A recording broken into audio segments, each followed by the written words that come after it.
If you're thinking of where to park your money in 2026, the real question is, as far as physical assets go, do we want to park it in bullion, like silver or gold, as we've all seen the rush in the last couple of weeks, or do we want to park it in mechanical assets like watches? In this video today, we're going to go over the pros and cons of both, and my honest general opinion that is hopefully coming across as not as biased as you might assume from a watch dealer, as I collect both watches and bullion. All right, let's get into it. So the first question I might ask if I am trying to get into this is, of course, what is bullion? Bullion is really just another word for precious metals, such as the main three: gold, silver, and platinum. And essentially, there's positives to collecting that bullion, such as having no real fashion sense, in the sense that they don't really go out of style. Bullion and gold and silver have been popular for thousands of years, and I'm sure they will be popular for thousands of years from now. Another thing which is super important is there's no mechanical failure when you buy and store bullion. With watches, you can have a watch for 6 months, 2 months. In some cases, if you buy from the wrong dealer, you can have it for a couple of days and it mechanically fails, and that's an expense. When you buy gold or bullion, you can buy it, you can store it, and it's not going to fail on you. Prices might go up and down, as is any bull or bear market, but there's no mechanical component to collecting bullion and silver. So that's a great benefit to doing so. Now, bullion is great, but it does have its limits. A couple drawbacks to collecting bullion is it doesn't go up in value, in the sense that watches, they're physical assets that can be traded and enjoyed. Bullion, really, it sits there in a safe in most cases, and it's really just an insurance risk. Another thing that bullion can't do, or rather could be a drawback to collecting silver and bullion over watches, is it's universally recognized. I can have a really unique watch on my wrist, and if I'm not a watch guy, maybe I don't know what I'm looking at, I don't know how much it is, I don't know how rare it is, and maybe if I'm out in public, it doesn't get noticed. I'm walking around with a gold bar, or someone sees gold or silver or platinum around my house, universally people know what it is, and it can really just increase your risk portfolio if you don't store it and insure it well. So that's something to keep in mind when choosing between watches and bullion. Now, in comparison, a watch is not a raw good. It is a finished product with a lot of layers and intrinsic value. You have the cultural significance of the watch. You have the build of the watch. You have the materials that go into the watch, as well as the brand recognition. The amount of times I've seen a Breitling that I think is more aesthetically pleasing go for less than a Rolex because it is a Rolex is innumerous. You also have the condition, the sliding scale. Now, the thing about watches is, of course, the condition of the watch drastically affects the value of the item. Now, with bullion, you can melt it, so it's not as big of a deal. If that bullion is destroyed or scraped, or it's got some wear on it, no one really cares, because it's bullion, it can be melted, it doesn't really have any face value when it comes to the aesthetic love of it. Now, me myself, I collect bullion that's got certain art and certain designs on it. Some people have silver eagles, they have gold maples, they have things that they like that that engraving or that design on the piece. I'm one of them, but in general, the condition of bullion doesn't really affect the value for the general public. So that's something to keep in mind when we talk about the difference between bullion and watches. Now, watches are, of course, less liquid than bullion. Bullion you can sell everywhere, something that we talked about earlier in the video.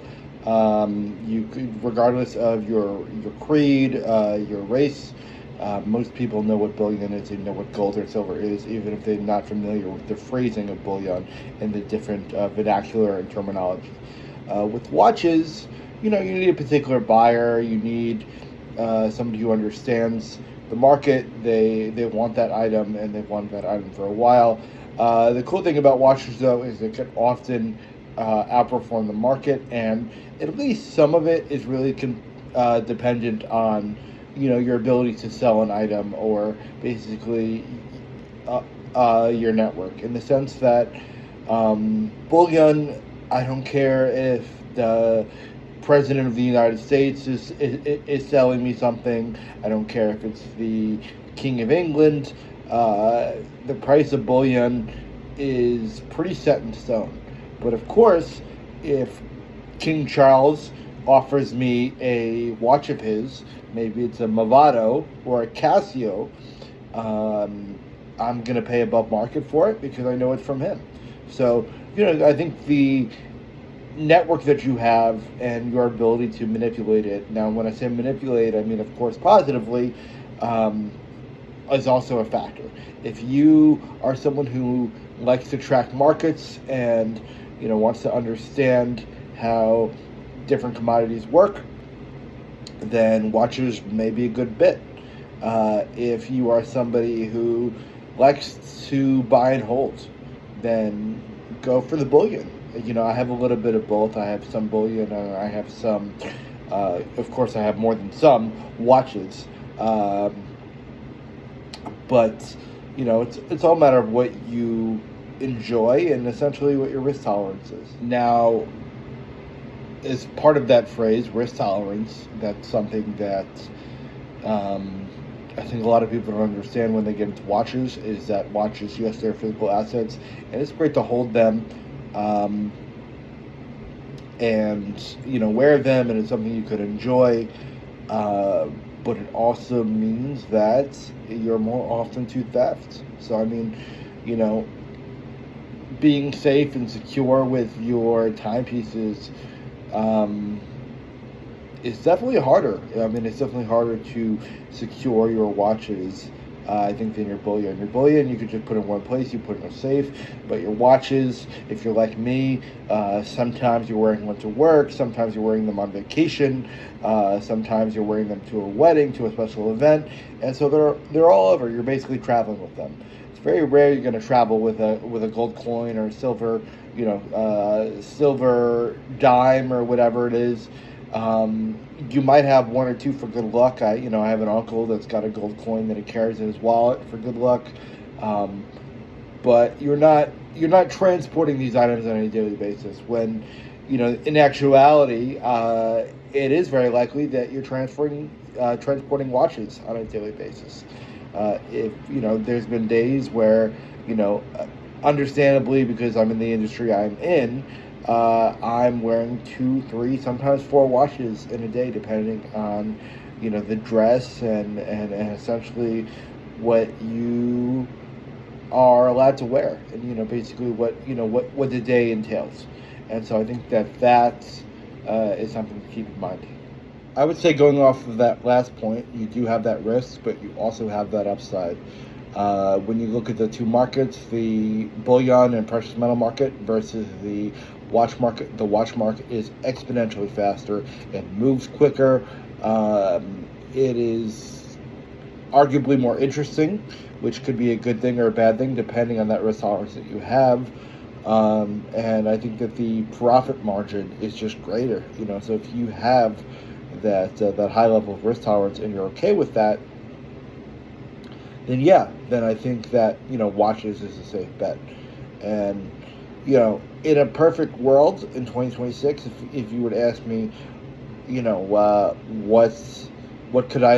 would I invest in if I could only invest in one thing?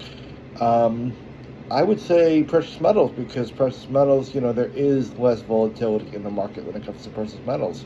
If you only have a couple hundred or a couple $1,000s, I would be remiss to say you should put that all into watches. I think a much better investment would be precious metals.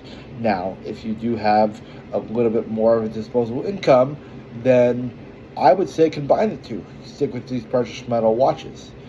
get your gold Vacherons and your gold Rolexes and your platinum APs and things like that.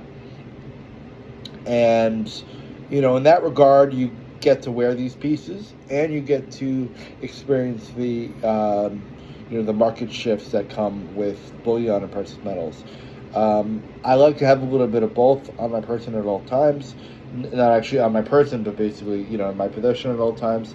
And I think that if I was starting out, I wouldn't change that. I would have a couple watches that I would consider investment watches, and a couple ounces of silver and gold. The important thing too is, if you listen to what I just said, I would have a couple ounces of investment grade, or a couple pieces of investment grade watches.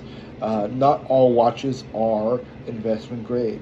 The Tag Connected that you have, it's a beautiful piece. I'm looking at this right now on my desk.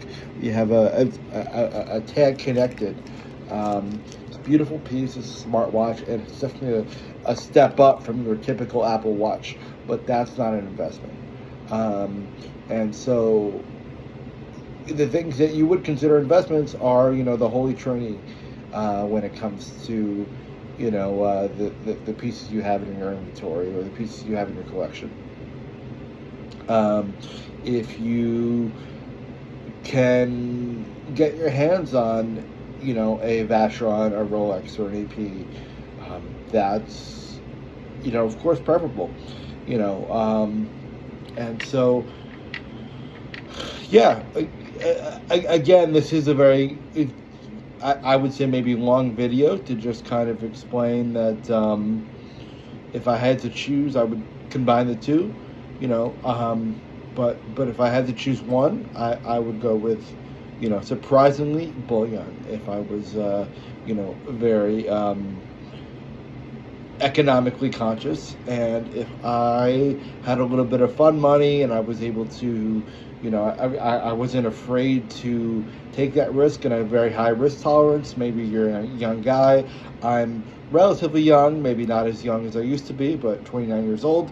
And so in that regard, I say, hey, let's give it a shot and let's get some watches.